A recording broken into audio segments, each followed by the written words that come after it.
For centuries, humans have been growing alongside our botanical brethren. Our histories have mixed and mingled to bring us modern medical marvels, faded folklore, and everything in between. Of course, in order to understand the plant, we have to start with its roots. I'm M. Grebner-Gaddis, and this is Rooted. Hello, and welcome back to Rooted. This week we're digging into a Thanksgiving staple here in the United States, cranberry.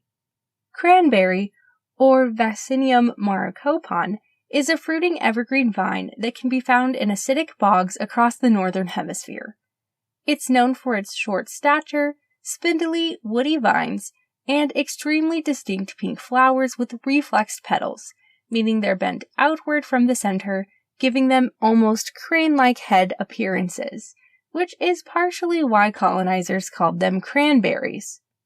Now, cranberries, especially the ones we typically think of, are exclusively cultivated and farmed in North America, with 97% of the world's supply actually coming from the United States, Canada, and Chile. They like moist, acidic soil and need cooler temperatures to thrive. They produce berries that start green, then turn white, followed by a dark red when fully ripened. The berries tend to be quite tart and are typically harvested after the first frost, which is thought to make them just a little sweeter. Most cranberries are harvested while they're still white to make juice, but the rest are typically harvested to be dried, with only 5% of cranberries being kept whole and sold directly to consumers. This is because traditional farming methods result in damage to the fruit, so all fruit being sold whole has to be hand-picked to avoid bruising. While most people assume that cranberries stay submerged in water, the reality is that most cranberries are grown in special beds built on a very shallow water table. This table is flooded to irrigate the berries during growing season, then again in the fall to harvest the berries, which float to the top due to the air-filled chambers inside the fruit that house their tiny seeds. Once at the surface, the berries are scooped up in big nets with a little help from bog workers. And while I always thought being a cranberry bog worker sounded super fun, it turns out that you have to be very okay with spiders. Wolf spiders, to be exact, because when they flood the bogs, the wolf spiders who were munching on mites and other nasties all season lose their homes, and immediately look for something tall to climb and get out of the water. And most of the time, unfortunately, the tallest thing in the bog is a person. Scary stuff. And if you thought wolf spiders would be the scariest beast we talk about today, I have some kinda bad news, as today's folklore has some pretty harrowing hairy beasts. According to the Lenape people who lived in what is now Delaware through New Jersey, cranberries are a symbol of peace with a rather violent and complicated past.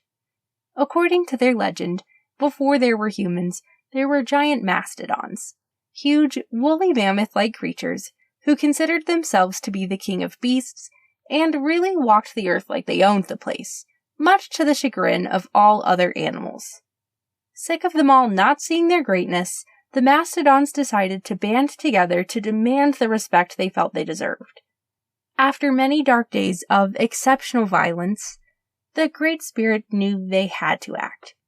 They shot down the mastodons with lightning bolts and left massive, bloody craters in their path.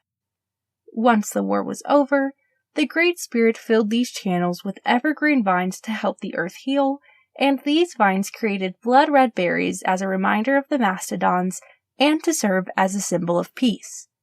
This symbol of peace went on to become an important source of food and medicine for the Lenape and other indigenous people, who ate them fresh and dried in dishes like succotash, which is a soup made from corn, beans, and dried cranberries that could pretty much be made year-round if needed, due to all the ingredients having a long storage life and their ability to hold nutrients for long periods of time.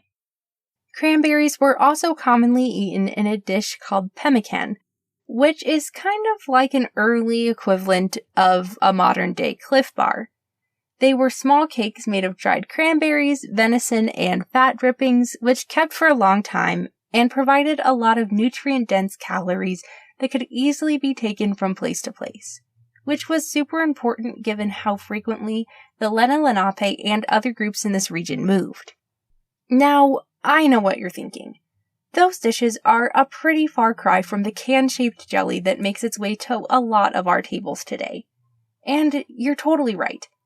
As a nation, we really didn't even celebrate Thanksgiving until after the Civil War, when President Lincoln recognized the need to unify the nation and felt that a holiday celebrating the quote-unquote roots of America would be the perfect way to do just that.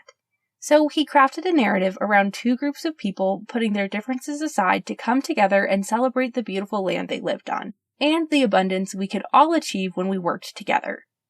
So that's really where the sugar coating started, and then that same sweetness wormed its way into our diets, ultimately resulting in a lot of the super sweet yams, cranberries, and desserts on our table today. Jellied cranberry first started popping up at Thanksgiving feasts in 1796, once sugarcane had found its way into North America, and people had figured out that in order to get plants to grow in areas they aren't native to, you have to replicate the environments they're from.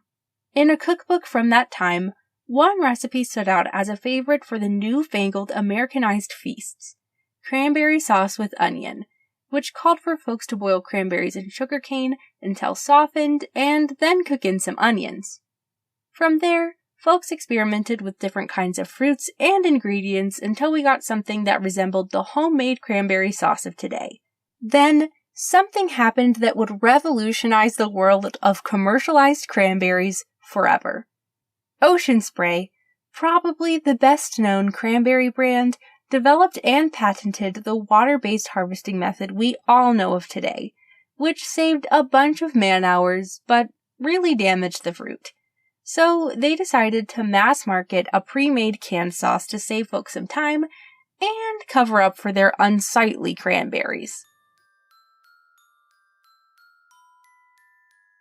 Now, if you tend to think of cranberries as more of a UTI miracle cure and less of a fancy feast food, you definitely aren't alone.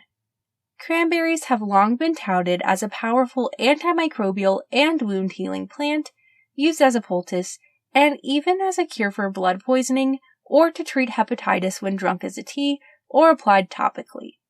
Today, we know this is primarily because of its tannins, anthocyanins, proanthocyanidins, antioxidants, and flavonoids, which help to promote heart health, fight infection, decrease inflammation, and keep free radicals in check.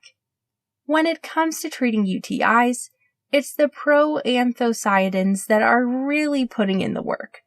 These specific tannins get to work in your urinary tract, preventing the E. coli from latching onto your cells by basically turning the whole system into a slip and slide, helping you to pee out the bacteria before it gets a chance to really mess you up. And if you're wondering if I put that exact method of action description in my paper on these bad boys at Cornell, I sure did. If I'm one thing, it's both a menace and delight to higher education, okay? Whether you're lucky enough to haunt a bog, or just come across these guys in your holiday spreads, I hope you take a little time to be extra thankful for all the interesting and unique things these tart little fruits bring to the table.